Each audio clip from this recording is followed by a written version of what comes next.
Have you ever felt like life took away the one thing that made you special? Like your purpose disappeared overnight, and suddenly you don't recognize who you are anymore? If you've ever believed you're no longer useful, too broken to try again, this story will change the way you see yourself.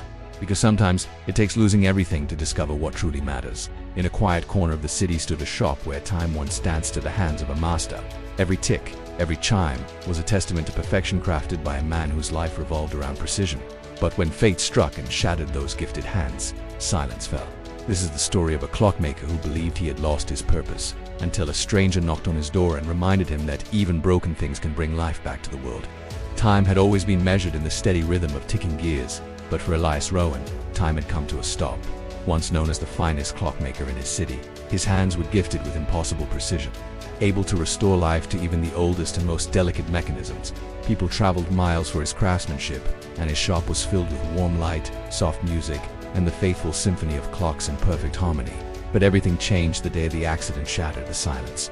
A fall from a ladder left his hands trembling uncontrollably, the delicate tendons damaged beyond repair. The doctors said he would never have the steady control required for fine work again. His tools were placed in drawers, his shop closed its doors, and the music of ticking clocks faded into an unbearable quiet. Weeks turned into months. Elias stopped leaving his home, trapped in a cycle of regret, replaying the moment his life changed. The walls were lined with clocks frozen at different times, each one a reminder of the life he believed was over. He had always thought his purpose lived in the precision of his hands. Without them he felt useless, broken. The world outside moved forward, but he stayed behind, convinced that time had forgotten him. One rainy afternoon, a soft knock echoed through his silent workshop. A young boy stood in the doorway, soaked from the storm, clutching a small pocket watch that no longer ticked. The watch belonged to his late father, and the boy's voice trembled as he asked if there was anything Elias could do to fix it. Elias almost refused, shame rising like a tide. But something in the boy's eyes, hope mixed with grief, pulled him back to the workbench he had abandoned. His hands shook violently as he reached for his tools, failing again and again. Humiliation burned through him. He whispered apologies, telling the boy he wasn't the man he used to be. The boy responded with quiet conviction, saying, "Maybe it doesn't have to be perfect.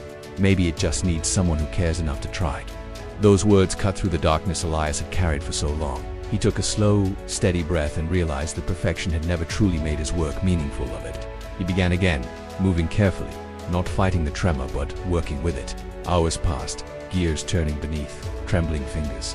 When the watch finally ticked to life, the boy smiled through tears, hugging Elias as if he had restored more than a mechanism, he had restored a memory. That moment changed everything. Elias reopened his shop, but not as the flawless master he once was. He became a teacher, guiding young apprentices and repairing items not with precision, but with heart. People returned, not for perfection, but for the warmth his work carried. His hands never stopped shaking, but his spirit steadied. He discovered that purpose is not defined by what we lose, only by what we do with what remains. Elias learned that broken things can still measure time, and broken people can still shape the world. The clocks in his shop began to sing again, each tick a reminder that hope is never truly lost, only waiting to be rewound. Sometimes, the greatest repair is not in the gears of a machine, but in the heart of the person who tries again despite the shaking, despite the fear. Elias learned that purpose doesn't disappear when life changes, it evolves.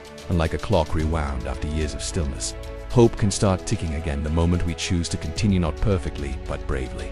Remember, your story isn't over just because one chapter feels broken. Time is still on your side.